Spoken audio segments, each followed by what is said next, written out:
Tyler Mannion here, NPC and IFBB Pro League Vice President. We're going to go over the review for the Arnold UK men's physique. So first, we need to start out with saying this. We judge what we're looking at on the day. It doesn't matter who won last week. It doesn't matter who won 2 weeks ago. Fala galera!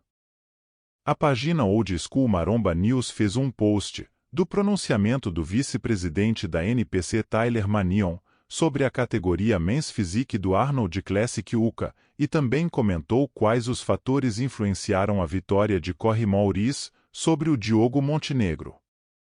Vamos conferir, mas antes, confirme sua inscrição aqui embaixo e deixe seu like. Tyler Mannion here, NPC and IFBB Pro League Vice President.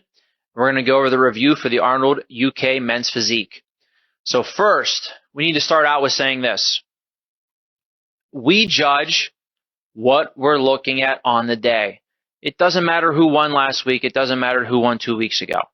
So even though you beat someone and someone did bad, that doesn't mean you're automatically going to beat them every time. This is more for fans out there that think just because someone placed something at a big show means they can't lose to someone that placed worse than them or that they've beaten before. Second, everybody wants to know about the new criteria for new men's physique, the new criteria for men's physique. What about the legs? What about the legs? Guys, the legs are just part of the criteria now, okay? We want to see more balance. I'm about to do feedback for Corey here. He still needs more legs, okay? He still has to bring his legs up. But remember, guys, you're wearing board shorts. We can't see the separation of your legs. We can't see the true size of your legs because they are still, even with the new shorts, mostly covered. So because someone has better legs than someone doesn't mean they're going to place above them. Men's physique has always been and is still about the upper body more than the lower body. Okay, we want to see more balance in their physiques for sure. But if their upper body is way worse or just worse than another person, but they have legs, it doesn't mean they're going to beat them. So at this show this weekend, Corey peaked the best out of all these guys. There's no doubt about it.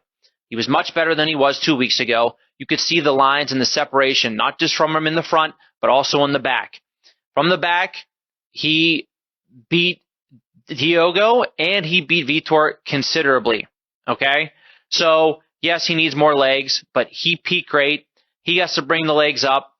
He also can still, I think, streamline the arms and the shoulders down just a little bit more because you want to have more overall balance in your physique. But he was the clear winner, and honestly, it wasn't that close this weekend. So he went from getting basically beat bad at the Arnold 2 weeks ago and taking fifth to winning and beating the guy that won the Arnold 2 weeks ago. Why? Because two completely separate looks. These guys, again, these are top 10 competitors in the world. A day can change the results between all of them, let alone 2 weeks.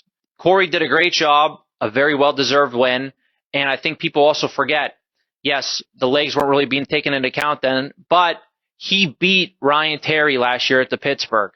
Why did he beat Ryan Terry?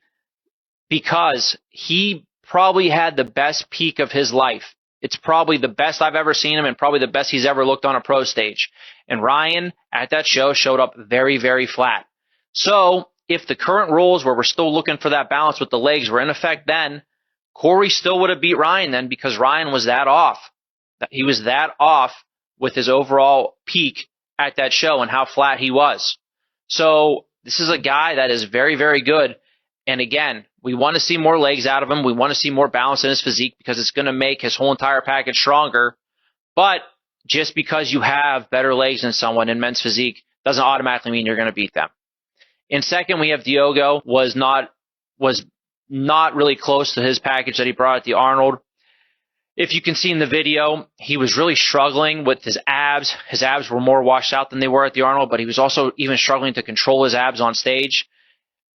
His stomach was going in and out in his front pose. You can see in the back pose, he was having a hard time staying in the back pose, staying in it correctly to show off his width better and everything like that. So his physique in general just was not the same as it was 2 weeks ago. And when you put it next to someone like Corey who peaked a lot better, Corey deserved it at the show. For him going forward, that Arnold look was really, really impressive that he brought. Really impressive. And honestly, for him, he even brought this up backstage. He used a different pair of shorts, and when you compare the way it cut off his waist and everything from the front, that also affected his taper and made it look actually worse than it did at the Arnold. So even getting the right fitting shorts can have an effect on you guys. So you need to make sure everything's perfect.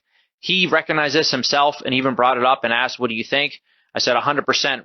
Wear the shorts that you wore at the Arnold. You don't need to try out new shorts or anything else once you find something that works for you. So for him, getting that peak correctly, improving on that Columbus look, and that Columbus look is a very, very dangerous look to everybody in the men's physique division. In third place, we had Vitor. Vitor, again, his front pose has gone a lot better. It was a very strong front pose even at this show. But from the back, he was not totally on. And for Vitor, whether it's his peak, it's his conditioning, whatever it is, when it's not 100% on for him, it makes his back look soft. He loses the lines and he loses the detail in his back, and he actually loses the depth in his back as well when it looks like this. You know, it's right in front of us. So from the back, he looked pretty soft. From the front, I think he wasn't as on as he even was 2 weeks ago with his front pose. At night, he looked way, way better, and you saw the lines and the detail of his back. So it's getting that peak correct while we're doing the judging. That's going to make a big difference in his look. He has great balance overall. He has the legs to match with his upper body. He can still use a little bit more to his upper chest as well. I think his back has improved a lot, but he can still keep improving it. But he's right there, and all it takes is the perfect peak for him to come out and make a statement against, again, a guy or guys that have placed ahead of him at these Arnolds or the Olympia last year. He's right there. In fourth, we had Clarence. Clarence looked good overall. The main thing for him is he needs more to his back. He needs more width, and he needs more depth. That's the main difference between him and the other three with his overall shape. But size-wise, again, he is not too big. He has legs to balance out with his upper body. It's just that back, which is obviously 50%, especially with the back pose, but also that width will affect his front pose and make it look a lot better as well. But still a strong showing from him at this show, too. That's your top four for the Arnold UK men's physique.